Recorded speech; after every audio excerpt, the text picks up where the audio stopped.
The pre-dawn hours, a time when the city slumbered, held a chilling secret. It was precisely 4:33 a.m. when the GPS tracker on Nia Johnson's phone abruptly ceased transmitting its signal, a sudden, unsettling silence in the digital hum of the modern world. Earlier that evening, a vibrant energy had surrounded her, the thrill of anticipation preceding a first date, a hopeful flutter in her chest as she prepared to meet a man she'd only recently encountered. The promise of a new connection, however, was cruelly extinguished before sunrise. The skeletal remains of her car, a charred testament to a violent end, lay smoldering near the lake's edge. More disturbingly, the shoreline of Lake Michigan yielded a grim discovery, a macabre find that foreshadowed the unthinkable horrors soon to unfold. The missing hours between her last known location and the discovery of the wreckage concealed a nightmare of unimaginable proportions, a tale that would soon unravel, sending shockwaves through the entire city. The details of that night would expose a darkness lurking beneath the surface, a darkness no one had foreseen. This haunting case, the chilling mystery of Nia Johnson's disappearance, is meticulously detailed in our latest book, The Ultimate Book of Serial Killers, 180 Files of the World's Most Notorious Murderers, available now on Amazon. A PDF version is also available for immediate download from our website. The link is provided below. Nia Johnson, a young woman born in 2004 in the quiet town of Pittsburgh, Mississippi, found herself caught in a web of sinister events. Her life, once filled with the ordinary rhythms of a small town, was tragically cut short. The innocent optimism of her youth stood in stark contrast to the horrifying end that awaited her.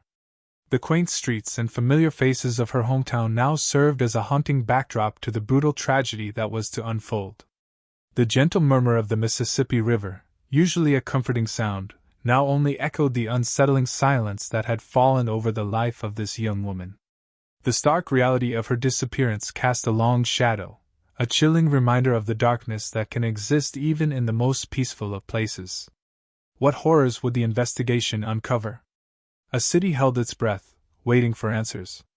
Nia Johnson, an only child, entered the world as the cherished daughter of Chantal Simmons and Carlos Robinson. However, the idyllic image of a complete family was shattered early in her life.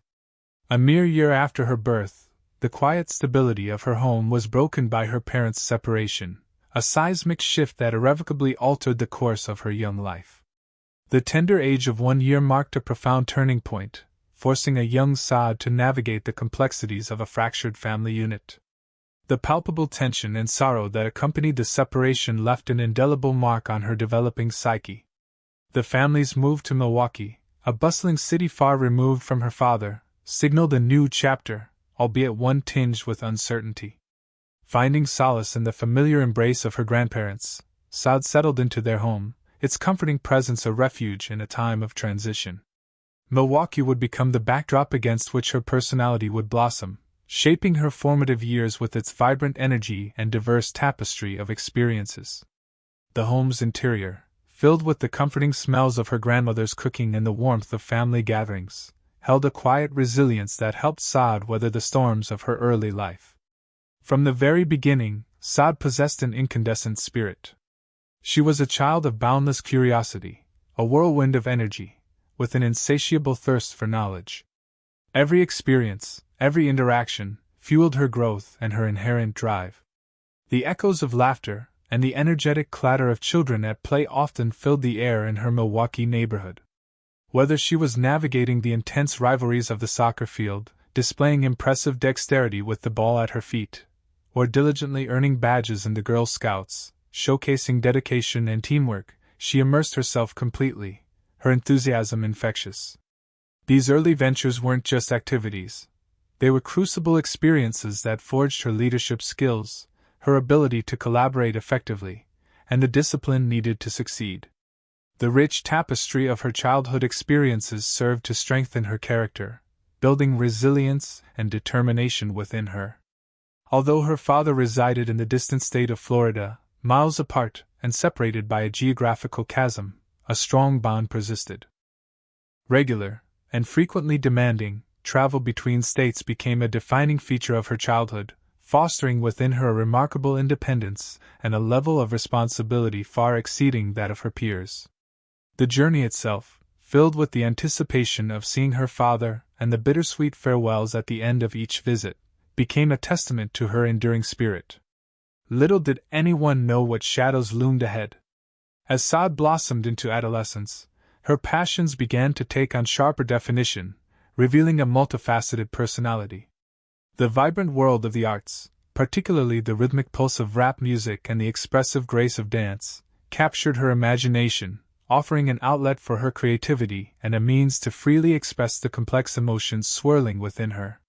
Her artistic endeavors often found her surrounded by friends, each individual possessing a unique energy and contributing to the rich tapestry of their creative expressions. The air filled with the beat of music, the energy of movement, and the vibrant colors of their shared passion. Yet her aspirations extended far beyond the realm of artistic expression. A deep-seated patriotism blossomed within her, a profound sense of duty and a yearning to serve her country, leading her to envision a future in the armed forces, a commitment to national service. This ambition, a testament to her strong sense of purpose, stood as a counterpoint to her artistic inclinations, demonstrating the breadth of her character.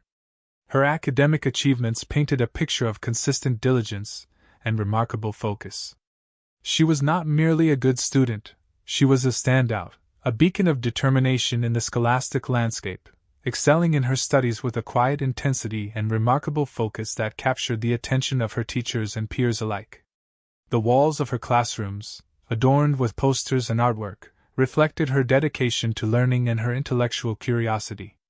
Even amidst her successes, Sada's journey was not without its trials. During her 7th grade year, she encountered significant challenges at school, the specifics of which remained shrouded in a veil of privacy. The air of the school hallways, usually filled with the excited chatter of students, was often heavy with the unspoken weight of these difficulties. The subtle shifts in her demeanor, the occasional lapse in her usual cheerfulness, provided hints of the struggles she faced. The decision to leave Milwaukee and relocate to Florida to live with her father was a courageous one, a testament to her strength and self-awareness. This move represented more than a change in location. It was a calculated act of self-preservation, a bold bid for a fresh start.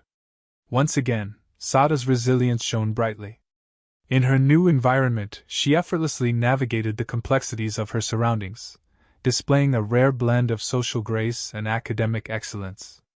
Teachers and peers alike were impressed by her unwavering focus, her unwavering ambition, and the quiet confidence she exuded, a confidence grounded not in arrogance but in a deep-seated inner strength. The air of her new Florida high school held the promise of a brighter future, a future where her talents could flourish unimpeded. Yet, unknown to many, the quiet calm of this new life held a hidden tension, a foreboding whisper of the unimaginable events that lay ahead.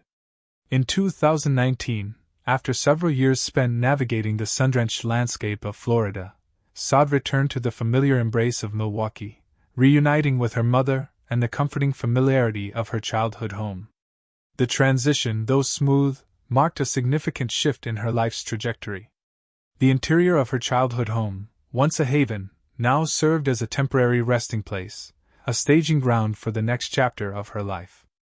The year 2021 brought the culmination of her high school career, a milestone she conquered with characteristic determination. She poured her energy into her studies, achieving the remarkable feat of graduating an entire semester ahead of schedule, an impressive testament to her relentless drive and meticulous planning. The hallways of her high school, once filled with the anxieties of exams and the anticipation of graduation, now stood as a monument to her academic triumph. By 2024, at the tender age of 19, Nia Johnson had established herself as an individual possessing a rare combination of qualities: an unwavering discipline, an insatiable ambition, and a remarkable independence of spirit.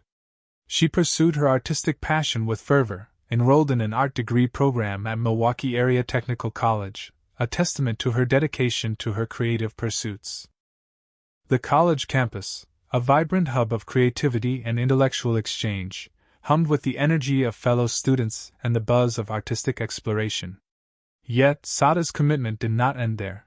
She skillfully juggled the demands of her education with the responsibility of 2 full-time jobs, a testament to her remarkable work ethic and her unwavering commitment to financial independence. Her days were a whirlwind of classes, canvases, and the responsibilities of her employment, the sounds of the city serving as a constant background rhythm to her relentless schedule. But her ambitions, far from being confined to the present, soared towards a future in criminal law, a testament to her intellectual curiosity and her drive to make a meaningful contribution to society. Through diligent effort and meticulous saving, she achieved a significant personal milestone: the purchase of her own car. This wasn't simply a means of transportation. It was a symbol of her growing independence, a tangible representation of her hard work and self-reliance. The gleaming surface of the car reflected not just her achievement, but also her determination. This milestone paved the way for another significant step, moving out of her mother's home and into her own apartment, signifying her transition to complete self-sufficiency. The apartment, a small space brimming with her personal belongings and the echoes of her dreams, became her own private sanctuary, her own small kingdom. However, the quiet satisfaction of this achievement was soon to be shattered by events that would change her life irrevocably. Sada's dedication to self-sufficiency manifested itself in 2 demanding jobs that tested her resilience and organizational skills. One of these positions was at Pizza Shadow, a local establishment where her exceptional work ethic, unwavering discipline, and proactive initiative quickly caught the attention of her superiors. The aroma of baking dough and the lively chatter of fellow employees provided the backdrop to her dedicated work. Her remarkable performance propelled her upward within the company, culminating in a well-deserved promotion to manager, a testament to her leadership abilities and her commitment to excellence. Her second job, at the prestigious Wisconsin Country Club, showcased a different facet of her personality: her commitment to family. It was here that she leveraged her own experience and connections to secure a position for her younger sister, ensuring that her sibling had access to similar opportunities that had shaped her own life's trajectory. The meticulously manicured lawns and the elegant clubhouse interiors of the country club stood in contrast to the bustling pizza parlor, highlighting the diversity of her experience.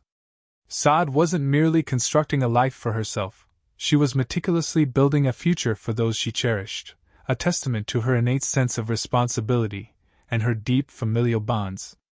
The air around her was charged with the energy of her ambition and the warmth of her compassion. At that juncture, Sada's future shimmered with extraordinary promise. Her goals were clearly defined, her commitment to achieving them unwavering. Her level of maturity far surpassed that of her peers, even those twice her age. The quiet confidence that emanated from her was a reflection of her hard work and disciplined approach to life. The walls of her apartment, filled with her artwork and the mementos of her life, represented her ambitions and accomplishments. Yet, beneath the exterior of remarkable strength and unwavering focus, Saad harbored the hopes and dreams common to any young woman. She yearned for love, for companionship, for the profound connection that could enrich her life in ways that her professional ambitions could not. The thought of finding that special someone was a constant undercurrent in her life. Little did she know that this search for meaningful connection would lead her unexpectedly into the most perilous situation of her life, into a darkness she could never have foreseen. The quiet hum of her everyday life was about to be shattered by a force beyond her control. The serene atmosphere surrounding her apartment was on the precipice of transformation, a transition that would lead her towards the most challenging episode of her life. April 1, 2024, dawned as an unremarkable day for Nia Johnson, unfolding much like any other. The familiar rhythm of her morning routine commenced with her usual shift at Pizza Shadow, the scent of pizza dough and the sounds of the kitchen a comforting start to the day. Before she began her duties, she made time for a brief, yet cherished, FaceTime conversation with her mother, their voices a familiar connection across the miles that separated them. The simple act of connecting with her mother provided a moment of calm before the day's responsibilities began. The air in her home held the quiet warmth of family and familiarity. The day progressed without incident, the usual ebb and flow of work blending seamlessly into the fabric of her routine. As her shift concluded, however, a palpable sense of excitement filled the air, This was a day she had been looking forward to. A first date, a chance encounter sparked through a dating app, was the eagerly anticipated event of the evening. Her plans felt light and carefree, the promise of a new connection hanging heavy with expectation. The sounds of Milwaukee's city life outside the pizza parlor provided a cheerful counterpoint to the butterflies fluttering in her stomach. Leaving her work, she set off to meet the man, a man whose face she knew only from a profile picture and whose personality was only hinted at in brief digital exchanges. This decision, seemingly innocuous, proved to be the last time Nia Johnson would be seen or heard from by those closest to her. The day's cheerful energy shifted dramatically the following day, April 2nd, when Saad failed to appear for her shift at Pizza Shadow, a stark departure from her impeccable record of punctuality and reliability. The bustling atmosphere of the pizzeria transformed into a place of concern and anxiety. Her absence was immediately noticed, causing a ripple of worry to spread quickly among her coworkers. The silence of her phone was deafening, the usual cheery greetings replaced with an unnerving quietude. The lack of a sick call or any message was wholly out of character, a red flag that immediately triggered a deep sense of unease. Texts went unanswered, calls went straight to voicemail, and a growing fear gripped those who knew her. The familiar chatter of the restaurant faded into a subdued hum of concern as colleagues began to share worried text messages and calls. Their attempts to contact her met with disheartening silence. This disturbing silence extended to her family and close friends, echoing the same unanswered calls and unanswered texts, creating a growing sense of dread and panic. The seemingly ordinary day before had left behind only a chilling void, a void that would soon open a Pandora's box of unimaginable horrors. As the hours ticked by, bringing with them only a deepening silence, the initial worry morphed into full-blown panic. The absence of Nia Johnson was no longer a simple oversight. It was a gaping void, an unsettling silence that defied explanation and shattered the normal rhythm of life for those who knew and loved her. The usual comforting sounds of Milwaukee's nighttime hum became a dissonant chorus of unanswered questions and mounting fear. The weight of her absence pressed down, suffocating the joy and laughter that had once filled their lives. As night descended, casting long shadows across the city, and still no word from Saad emerged, one of her closest friends, burdened by a growing dread, made the agonizing yet necessary decision to contact the authorities. The weight of responsibility was heavy, the fear tangible, the need for action paramount. Before initiating contact with the police, a desperate attempt was made to find any trace of Saada's whereabouts through her social media activity. Amidst the scrolling through posts and updates, a crucial piece of information surfaced, a Snapchat post, time-stamped at approximately 9 p.m. on April 1st, revealed Saada's last known location, a place called Duke's. This digital breadcrumb, the final electronic trace of her existence, held a chilling significance. It was a fleeting glimpse, a momentary flash of light in the encroaching darkness. The digital glow of her phone offered one last fleeting glimpse of her, a final echo before the silence swallowed her whole. On April 3rd, with the gnawing uncertainty intensifying and a mounting sense of dread, law enforcement officers arrived at Saada's apartment, a small haven that had once held so much hope and promise. A cautious knock reverberated through the quiet hallway. Only silence answered their presence. The stillness within the apartment was unnerving, its quietude betraying the absence of its inhabitant. The ordinary routine of daily life had been brutally interrupted, leaving behind an eerie silence and an increasing sense of foreboding. What they didn't know, hidden from their view in another part of the city, was a discovery that would send shockwaves through the community, a horrifying find that would irrevocably alter the course of the investigation and shatter the fragile peace of the city. The darkness held a secret, a gruesome truth waiting to be revealed. The morning of April 2, 2024, began with an ominous call to the Milwaukee Fire Department. At approximately 7:30 a.m., local residents reported a vehicle engulfed in flames, a fiery spectacle that sliced through the morning calm. The scene that unfolded before the emergency crews was one of chaos and destruction. Thick, acrid smoke billowed into the air, obscuring the view of a 2020 Honda Civic consumed by an intense fire. The car, abandoned and left to the mercy of the flames, was rapidly being reduced to a charred skeleton, the air thick with the smell of burning rubber and metal. Firefighters, battling the blaze with practiced skill, managed to eventually contain the inferno, bringing the raging fire under control. The silence that followed was heavy with the weight of the unknown. A thorough search of the vehicle's interior revealed that it was unoccupied. However, a chilling discovery awaited within the trunk. Amongst the charred remains, identifiable remnants of clothing were discovered: a black coat, a pair of ripped jeans, and other women's garments, all bearing the unmistakable marks of the fire's destructive power. The fragments, though severely damaged by the heat, were still recognizable, hinting at the identity of the vehicle's owner. A partially damaged cell phone, a modern-day relic, was also recovered from the debris, its screen cracked and functionality compromised by the intense heat. This physical evidence, though fragmented, provided a crucial link in the developing investigation, offering a tangible connection to the missing person case. The authorities now possessed physical clues, yet the crucial question remained unanswered: to whom did this car belong? The answer, when it eventually emerged, would fundamentally alter the course of the investigation. Later that day, a separate incident unfolded, a call that would further unravel the unfolding tragedy. Milwaukee County Sheriff's deputies were dispatched to a completely different location, a separate scene that would become inextricably linked to the burning car and the missing person case. The juxtaposition of these two separate incidents hinted at a larger, more sinister pattern. The calm morning of April 2nd was irrevocably shattered by a dark secret waiting to be uncovered. The serene atmosphere of Milwaukee, usually filled with the sounds of daily life, was consumed by the weight of the mystery.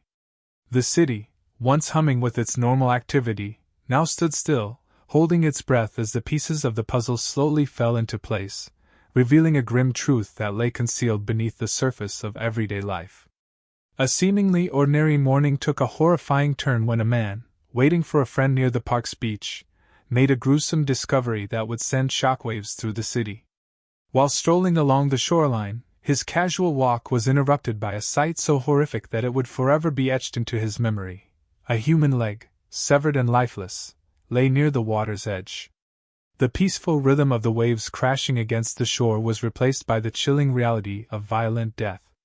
The scene was immediately secured, and a team of forensic specialists was called in to carefully process the gruesome discovery, meticulously collecting evidence and documenting the scene.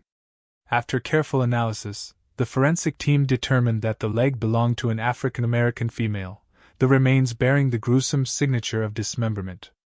The condition of the limb suggested that the crime was recent, that the macabre event had occurred just days prior. As the investigation into Nia Johnson's disappearance progressed, a crucial piece of information emerged. One of the officers who had visited Sada's apartment earlier, his initial visit unremarkable, now learned of the discovery of human remains near the park's shoreline. The physical description provided by the forensic team, a petite African-American woman, struck a chilling chord of familiarity.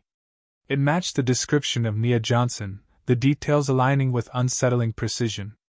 The weight of that realization hung heavy in the air. Then, a second confirmation arrived, one that solidified the growing suspicion into grim certainty. The burned-out Honda Civic, discovered earlier that morning, was officially registered to Nia Johnson, a devastating connection that linked the fire, the dismembered remains, and the missing person case in an undeniably tragic manner. The quiet hum of the investigation transformed into a frenzied search for answers. The pieces of the puzzle, once scattered and disparate, were beginning to coalesce into a horrifying picture. Armed with this new information, detectives returned to Sada's apartment, their earlier visit now imbued with a renewed sense of urgency and a chilling premonition. The seemingly ordinary apartment now held the potential to reveal critical clues, offering a glimpse into the final moments of Sada's life and potentially the identity of her killer. The quiet hope that had lingered earlier was replaced by a grim determination to find justice. Returning to Sada's apartment building, investigators sought additional information, interviewing the building's maintenance worker.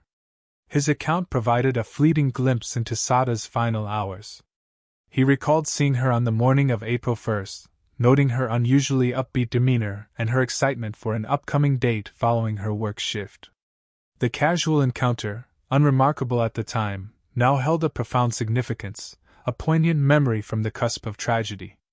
The building's surveillance footage, meticulously reviewed, yielded a clear image of Saad leaving her apartment at 9 a.m. on April 1st, a silent witness to her departure. The footage, however, also served as a chilling reminder: Saad never returned. The apartment, once a symbol of hope and independence, now stood as a silent testament to a life tragically cut short.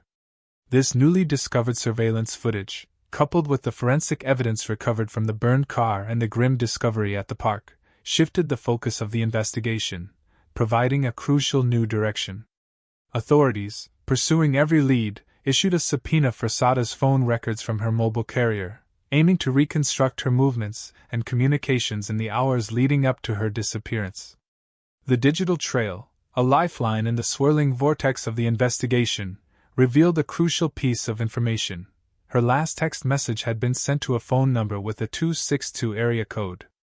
The identity of the recipient remained unknown, yet the content of the exchange left no doubt. It was the man she had planned to meet on her fateful date. This critical piece of information, a digital breadcrumb in the ocean of uncertainty, ignited a new phase of the investigation. Using this lead, police initiated a meticulous cross-referencing process, painstakingly comparing phone data with surveillance footage, piecing together the fragments of Saada's final hours. This process soon yielded a breakthrough. Nia Johnson and her date had met at a local establishment known as the Twisted Fisherman. The name, innocuous on its own, held a chilling significance in the context of the unfolding tragedy, a seemingly ordinary location now shrouded in a dark and sinister aura. The seemingly mundane details were rapidly being woven into a tapestry of horror. Surveillance footage from the Twisted Fisherman bar, corroborated by witness statements from staff members, confirmed Nia Johnson and her date's presence at the establishment on the evening of April 1st. The bar's interior, usually filled with the sounds of laughter and conversation, now held a chilling significance, a backdrop to the unfolding tragedy. The flickering lights of the bar, the clinking of glasses, the murmur of voices, all now bore a sinister undertone. A pivotal piece of evidence emerged from an unexpected source: the same friend who had filed the missing persons report. She revealed access to Saada's location through a real-time tracking app called Life 360, commonly used to maintain contact and monitor the whereabouts of loved ones. The app's log, a digital record of Saada's movements, provided a crucial timestamp. Her last known location was Warner Park, at precisely 4:30 a.m. on April 2nd. This information, obtained from the digital realm, painted a clearer picture of the timeline surrounding Saada's disappearance. Through diligent investigation, a more precise sequence of events began to coalesce. Detectives learned that Saada's date had initially planned to meet her at 5 p.m. on April 1st at a location known as Brad House. However, at the last minute, he unilaterally changed the meeting place to the Twisted Fisherman, a bar where he had previously been employed. His explanation for the sudden change of venue was that he needed to collect some paperwork, a seemingly innocuous justification that would later come under intense scrutiny. Saad, unaware of any potential danger, raised no objections to this last-minute alteration of plans. The altered plans, seemingly insignificant at the time, now bore the weight of fateful consequence. At 5:20 p.m., Saad arrived at the Twisted Fisherman, her hopes for a pleasant evening unknowingly masking the looming shadow of impending tragedy. She found her date already present, awaiting her arrival at the bar, setting the stage for a night that would end in unspeakable horror. The bar's familiar ambience now served as a backdrop to a tragedy that would forever alter the course of many lives. Saad and her date spent the initial hours of their evening at the Twisted Fisherman in a seemingly unremarkable manner. They sat side by side, engaged in casual conversation, ordering drinks and food, their interactions outwardly unremarkable. The bar's atmosphere, usually vibrant and lively, was now a silent witness to the events unfolding. A little over an hour later, they left the bar together, entering Saada's car and driving to a second location, Duke's, another bar, their journey marked by an increasingly sinister undercurrent. They remained at Duke's for approximately 3 hours, their movements seemingly ordinary yet concealing a dark secret. As the night wore on, they embarked on a final leg of their journey, driving to a residential neighborhood in the southwestern part of Milwaukee. They spent several more hours there, the silence of the residential streets masking the unfolding tragedy. The early hours of April 2nd marked a critical turning point in the evening's narrative. Sada's phone, previously dormant, showed movement once more, its GPS signal indicating travel toward Warner Park. This renewed activity, however, proved to be the final digital echo of her life. At precisely 4:35 a.m., the Life 360 tracking app, which had diligently recorded Sada's movements throughout the night, went silent. The battery, a seemingly mundane detail, had died, severing the final electronic link to Nia Johnson. This abrupt termination of the signal marked the end of her digital trail, plunging the investigation into deeper uncertainty and amplifying the sense of foreboding. The accumulating evidence, the burned car, the dismembered remains found near the shoreline, the app data, the bar surveillance, all pointed toward an increasingly grim and horrifying reality. The case, which had initially begun as a missing person investigation, had irrevocably transformed into a homicide inquiry. The trail of evidence, meticulously assembled, led to a single, chilling conclusion: Nia Johnson had been murdered. The man she had trusted enough to meet for a first date, the man with whom she had spent the last hours of her life, had now emerged as the prime suspect, the weight of suspicion hanging heavily over him. The quiet hope that had initially accompanied the investigation had completely evaporated, replaced by the cold, hard reality of a tragic crime. The investigation, fueled by the tireless efforts and coordinated response of law enforcement, moved with remarkable speed.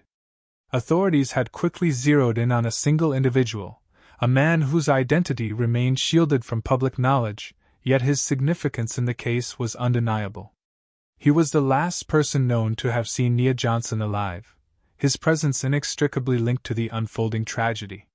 The weight of suspicion rested heavily on his shoulders.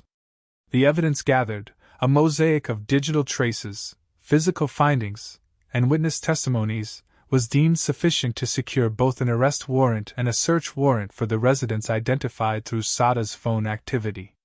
The swiftness of the legal processes reflected the gravity of the situation and the urgency to bring Sada's killer to justice.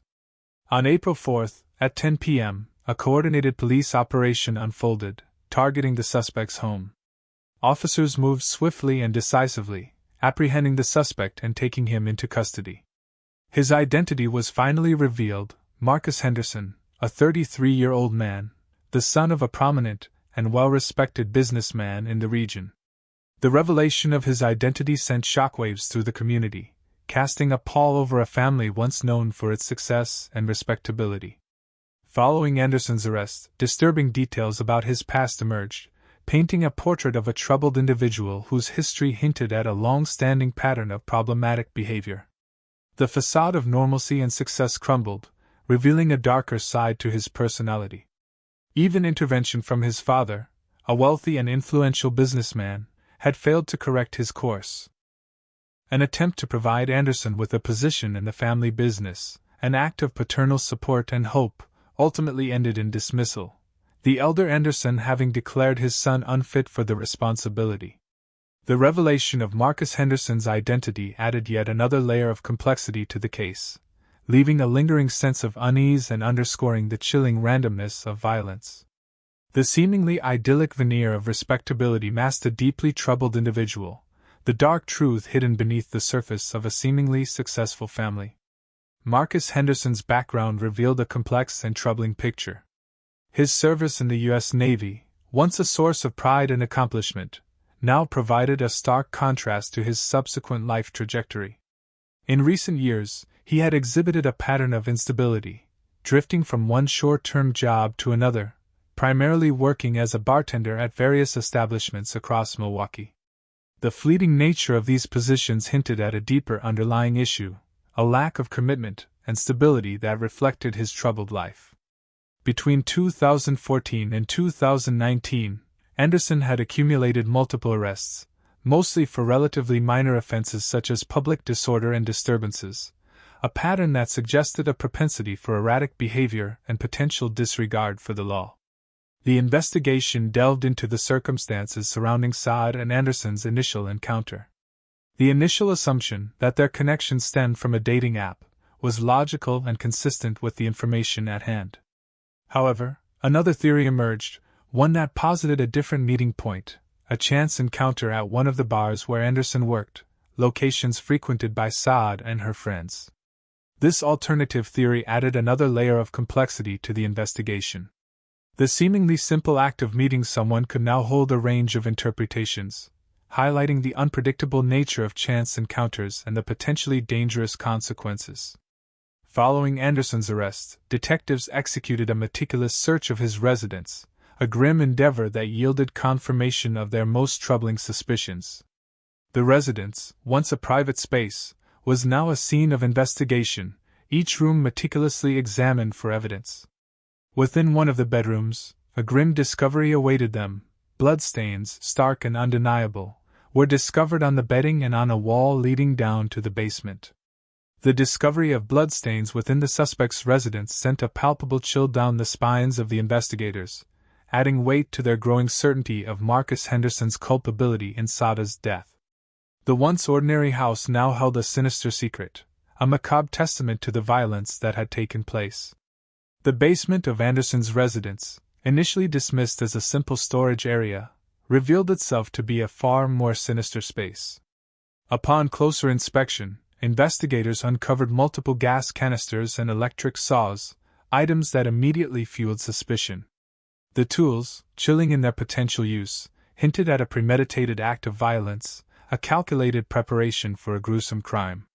The basement, once a quiet, unseen space, now stood as a stark testament to a carefully planned act of violence, a chilling staging ground for a brutal murder.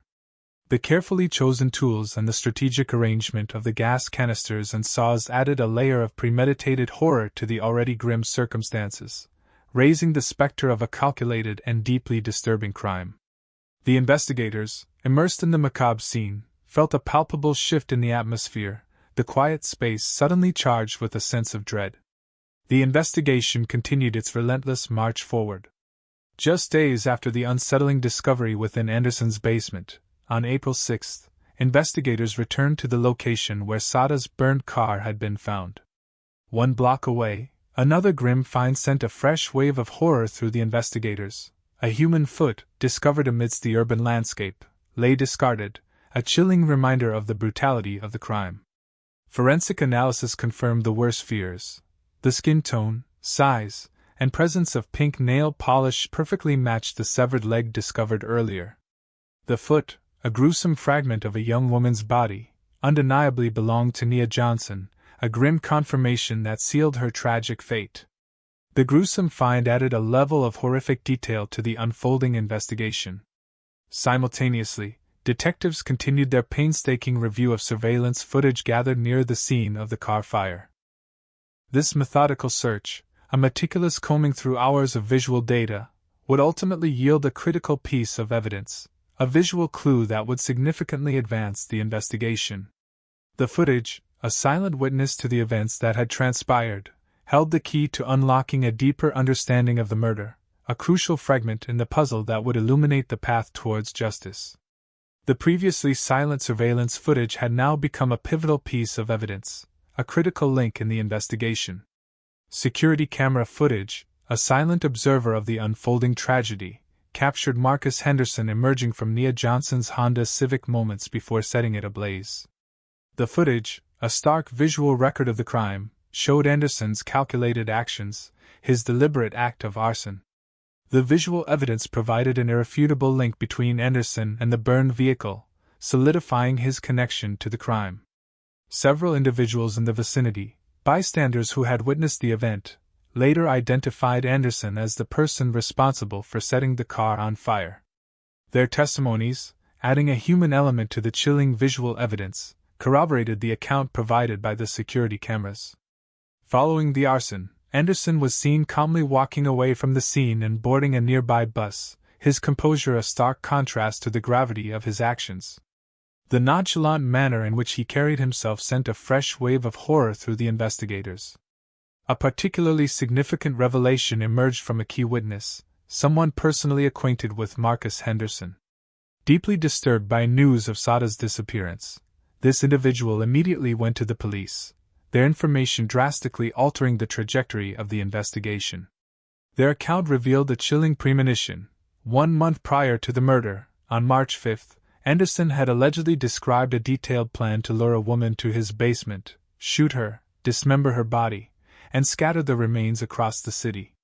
At the time, the description was dismissed as a disturbing joke, a dark fantasy. In retrospect, however, it emerged as a chilling blueprint, a grim roadmap for the horrific crime that was to follow. Adding further weight to the witness account was a description of a visit to Anderson's house just days before the murder. The witness recalled the basement being entirely covered in plastic sheeting, a detail that strongly suggested preparation for a gruesome act. The chilling account added a new layer of premeditated horror to the investigation, reinforcing the investigators' belief that this was not a crime of passion, but a calculated act of extreme violence. The previously mundane details of the basement had now transformed into critical pieces of evidence, hinting at the systematic nature of the crime. The witness's description of Anderson's basement revealed a scene of chilling preparation. 3 saws were in plain view, their gleaming blades a stark contrast to the otherwise mundane environment. A large tarp lay spread out on the floor, its presence suggesting a deliberate attempt to contain any mess. Most disturbingly, an area had been staged with intimate objects, a carefully curated display that reinforced the premeditated and calculated nature of the crime. The intimate objects, a perverse juxtaposition against the tools of violence, lent a chilling layer of premeditation to Anderson's actions, transforming the basement into a scene of calculated horror. The discovery sent a wave of alarm through the investigators. The meticulously planned nature of the crime led authorities to suspect the possibility of additional victims. The chilling precision of Anderson's actions suggested a pattern of behavior, a potential history of similar crimes. Consequently, a review of other reported incidents linked to Anderson was immediately initiated. Among the reports, one from February 2024 stood out. A woman had come forward alleging that after meeting Anderson at a bar, he had invited her back to his home. Once there, she experienced a sudden and inexplicable onset of illness, leading her to suspect that her drink had been drugged. Her quick escape, an act of self-preservation, may have inadvertently saved her life. The woman's account presented a stark warning, underscoring the potential danger Anderson posed to women. The accumulating evidence, physical traces, digital records, and witness testimonies, formed a powerful and incriminating case against Marcus Henderson. The level of premeditation evident in the planning of the crime, the brutal nature of the murder itself, and the meticulous efforts to destroy the evidence, the burning of the car, the dismemberment of the body, all pointed unequivocally to one conclusion: Marcus Henderson was guilty of the murder of Nia Johnson. The chilling details of the crime scene and the methodical nature of the planning indicated a calculated and cold-blooded killer, one who had prepared for the act with disturbing precision. The weight of the evidence was overwhelming, leaving little room for doubt. On April 12, a mere 10 days after Nia Johnson's disappearance, Maxwell Guel Anderson was formally charged with first-degree intentional homicide, mutilation of a corpse, and arson with intent to conceal a crime. The swiftness of the charges reflected the strength of the evidence, and the urgency to bring justice to Saad and her family. The courtroom, a stage for truth and justice, was soon to witness a dramatic unfolding. Despite Anderson's continued pleas of innocence, the weight of the evidence against him was insurmountable. The evidence, a tapestry woven from digital footprints, forensic findings, and witness accounts, formed an irrefutable chain linking him directly to the crime. The case had become a symbol, a tragic representation of violence against women, capturing the attention of the entire community and beyond. The morning of June 6, 2025, dawned heavy with anticipation. The courtroom in Milwaukee was silent, the tension palpable, a hushed expectancy hanging in the air. Families of both Saad and Anderson, reporters from across the state, and concerned community members filled every seat, their presence a powerful testament to the impact of the case. After months of grief, public outrage, and unanswered questions, the moment of reckoning had finally arrived. The jury, sequestered for days, had reached a verdict, its deliberation a period of intense scrutiny and careful consideration. The wait, charged with anticipation and emotion, was finally over. Less than a day of deliberation was required for the jury to reach its conclusion. By 9 a.m. the following morning, their verdict was ready.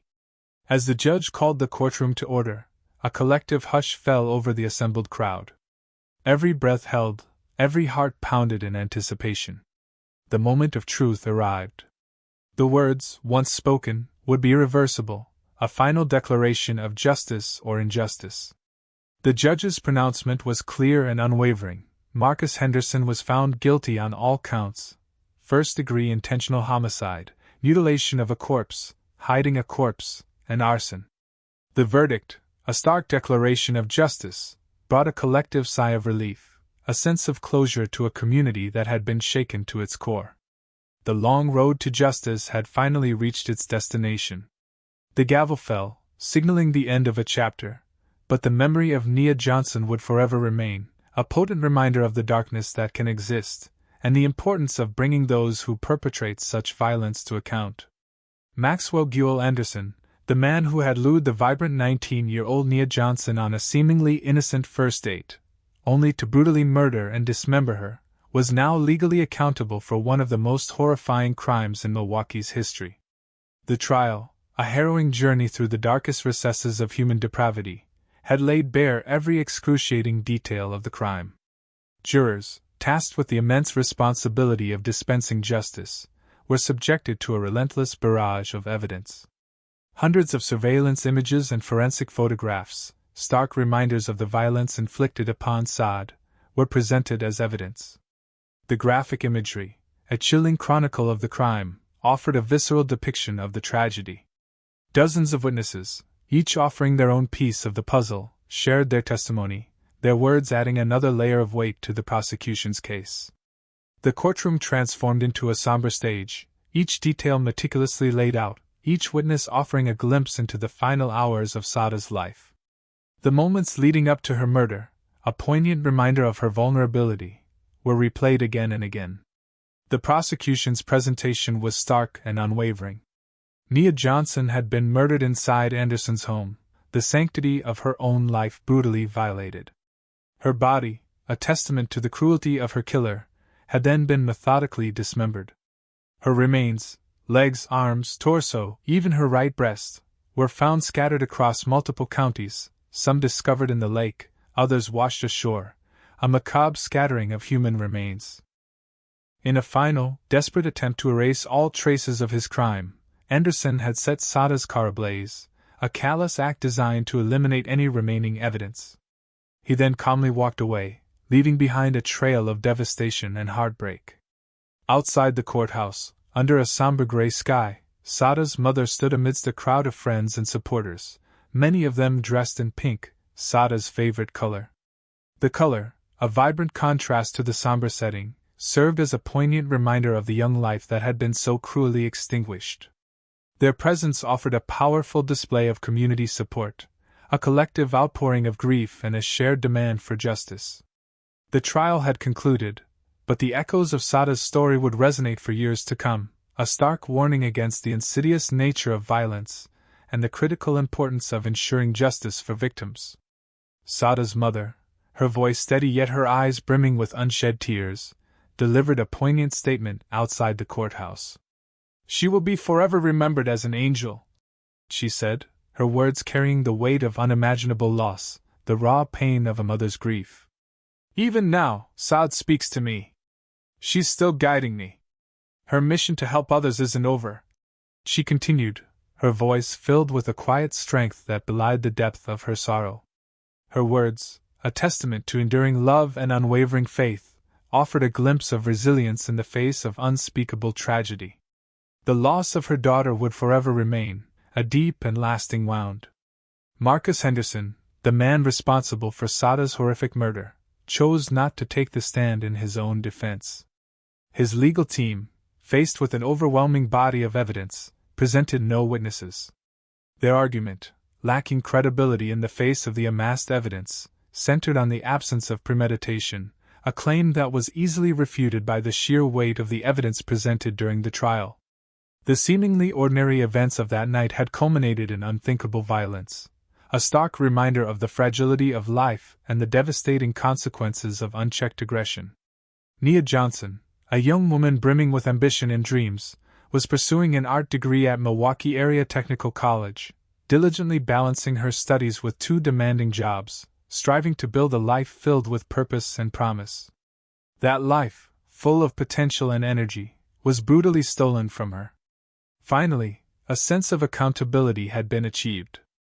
Marcus Henderson's conviction brought a measure of closure to those left behind, a moment of justice in a world marred by senseless violence. His sentencing, scheduled for August 15th, would mark the formal conclusion of the legal proceedings. Yet for those who loved Saad, the true sentence, a lifetime without her, was a far greater burden, a profound and enduring loss that no legal outcome could ever fully compensate. The absence of her laughter, her energy, her spirit would create a void that would forever remain. The investigation had concluded, but the memories of Nia Johnson and the tragic details of her murder would forever remain etched in the minds of those who had followed the case and who had been touched by the tragedy. Don't miss out. Subscribe now for more compelling true crime investigations.